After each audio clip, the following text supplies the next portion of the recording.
इस वक्त खामनेई पर ईरानी सेना प्रमुख का बयान सामने आया है। यह ताजा बयान है।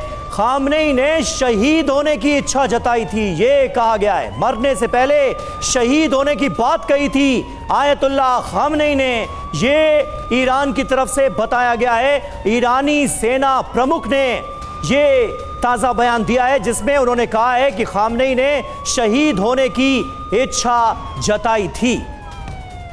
अमेरिका की चेतावनियों के बाद ईरान ने खामनेई के नेतृत्व में सरेंडर करने से साफ तौर पर इनकार कर दिया था और यह बात खामनेई ने एक नहीं कई बार कही कि सरेंडर करने से ज्यादा वो शहीद होना पसंद करेंगे।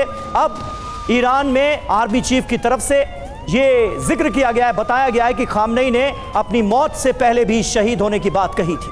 और ये बहुत बड़ी बात है उन लोगों के लिए भी जो मातम मना रहे हैं और किस तरीके से समर्थन में उतरे हुए हैं। बहरीन में अमेरिकी सैन्य अड्डे पर भी हमला हुआ है। एक और बड़ी जानकारी, बहरीन की तस्वीरें सामने आई हैं। अमेरिकी सैन्य अड्डों पर यहां फिर से अटैक हुआ है। ईरान के हमले से अमेरिकी बेस धुआं धुआं कर दिया गया है। अमेरिकी सैन्य अड्डे पर हमले का ताजा और नया वीडियो आपको दिखाएंगे। ईरान हमले के बाद कई जोरदार विस्फोट और धमाके यहां पर हुए हैं। एक बार फिर से बहरीन की तस्वीरें, ताजा तस्वीरें सामने आई हैं। यहां एक और अमेरिकी सैन्य अड्डे पर एक और हमला हुआ है। ये देखिए तस्वीरें, वहां निकलता दिखाई दे रहा है। Oh my God! Holy fuck!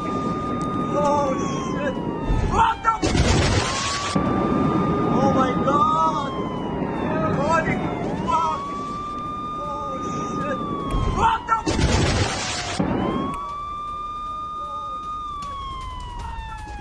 और ईरान के हमले तो यूएई में भी लगातार जारी हैं। यूएई के दुबई एयरपोर्ट पर जो हमला हुआ उसकी तस्वीरें भी सामने आई हैं। भीषण विस्फोट से आप सोचिए दुबई का जो इंटरनेशनल एयरपोर्ट है वो थर्रा उठा। धमाके के बाद दुबई एयरपोर्ट पर चीख पुकार मच गई।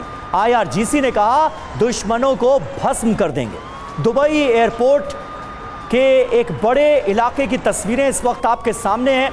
इस इलाके से धुएं का गुबार उठता हुआ नजर आ रहा है। दुबई एयरपोर्ट के अंदर भी अफरा तफरी मच गई। कुछ लोग घायल भी हुए हैं जिनको इवैक्यूएट करने की कोशिश की गई, सुरक्षित स्थानों तक पहुंचाया गया।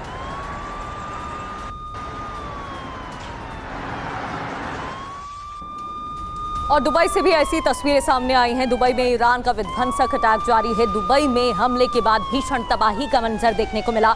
ईरानी हमले के बाद दुबई में विनाशक तस्वीरें सामने आई हैं और यहाँ तक कि यहाँ रिहायशी इलाकों पर भी अटैक किए गए हैं। हाई राइज बिल्डिंग्स की तस्वीरें सामने आई हैं जहां पर धुआं निकलता हुआ नजर आया है। यहां पर भी धमाके देखने को मिले हैं और ईरान का विध्वंसक अटैक यहां पर भी हुआ है। तो दुबई में भी अलग अलग हमलों की तस्वीरें सामने आ चुकी हैं। एयरपोर्ट के पास भी अटैक हुआ। हमले के बाद भीषण तबाही यहां पर देखने को मिली। यहां तक कि रिहायशी इलाकों पर भी निशाना साधा गया।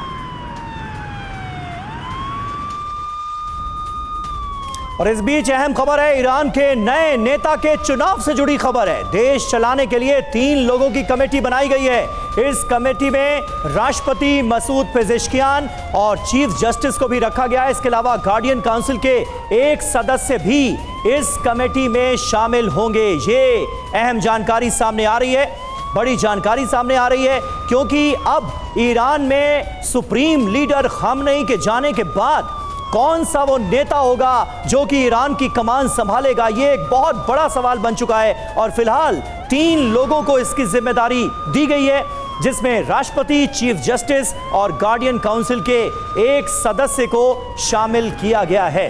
लेकिन निनाद साहब, ये जो ईरान के लिए आज की तारीख में खालीपन सामने आया है खामनेई के जाने के बाद, इसकी भरपाई कैसे होगी? क्योंकि आज हर कोई यही कह रहा है कि ईरान में एक युग का अंत हो गया। 1979 की इस्लामिक क्रांति से जो सिलसिला शुरू हुआ था खामनेई के जाने के बाद उसका अंत हो गया है। कैसे आप देखेंगे, कैसे बताएंगे? देखिए, ये जो हिस्ट्री का बहुत बड़ा आपने टाइम बताया 1979 में जी। आप ये याद रखें कि शिया ईरान में जो इससे पहले के रूलर थे पहलवी, उनका इस्लाम से कुछ लेना देना नहीं था।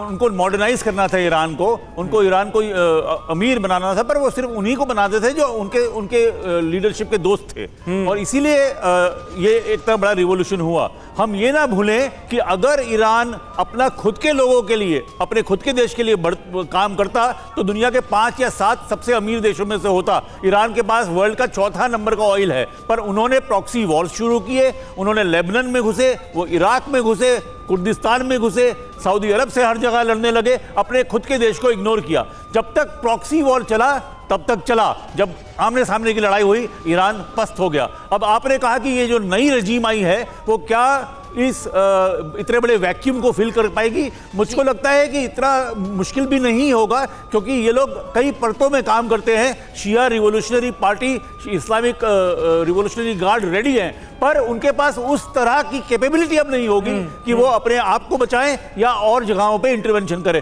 तो उनका दायरा अब सीमित होने लगा है इस बहुत बड़े सक्सेसफुल अटैक के बाद। बिल्कुल।